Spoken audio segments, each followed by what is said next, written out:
Truly iconic album covers don't just define an album, they define an era, a generation, and in some cases, an entire musical genre.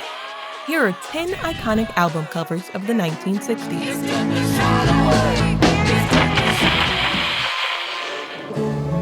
Pet Sounds by the Beach Boys. The Beach Boys' landmark album was accompanied by an equally unforgettable cover that featured band members Carl, Brian, and Dennis Wilson, Mike Love, and Al Jardine feeding apples to a herd of goats at the San Diego Zoo.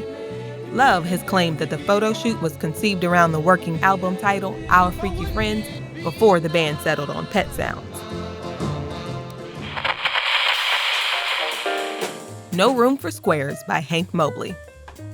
For the tenor saxophonist album from 1964, artist Reed Miles framed Mobley through the circle of a fence to capture the iconic shot. Miles was fond of using visual puns, and there isn't a better way to riff on the title of No Room for Squares than the shot that adorns the album.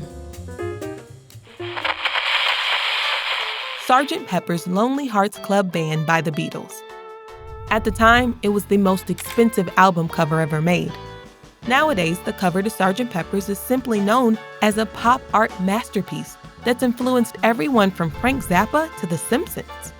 Staged by British artist Peter Blake and Jan Hayworth, the album cover depicted 58 different people and presented a fascinating cross-section of cultural icons and each Beatles' individual interests. The Supremes A Go-Go by The Supremes. The Supremes' 9th album was the first by an all-female group to top the Billboard 200 charts. The Motown group's time had come, and it was accompanied by an iconic photo shot by photographer Frank Dandridge, who had previously photographed Martin Luther King Jr.'s march in 1963, as well as the Harlem riots in 1964. The Who Sell Out by The Who. Sometimes you have to suffer for your art. When lead singer Roger Daltrey took a baked bean bath for The Who's notorious 1967 album cover, he allegedly caught pneumonia after the photo shoot because the beans were frozen. But the resulting cover image that gleefully poked fun at the notion of selling out was well worth the trouble. The Velvet Underground and Nico by The Velvet Underground. Andy Warhol's design for the Velvet Underground's 1967 debut album is one of the most famous works of American pop art. The banana peel was actually a sticker that revealed the fruit underneath. But the joke was on anyone who removed the sticker, as fully intact copies of the album are now collectible rarities. Disraeli Gears by Cream.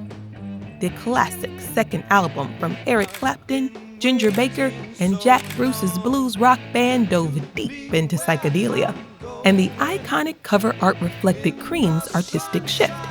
Visual artist Martin Sharp, who also lived in the same building as Clapton, created the heady collage with photographs of the trio, aiming to capture the warm fluorescent sound he heard while listening to the album.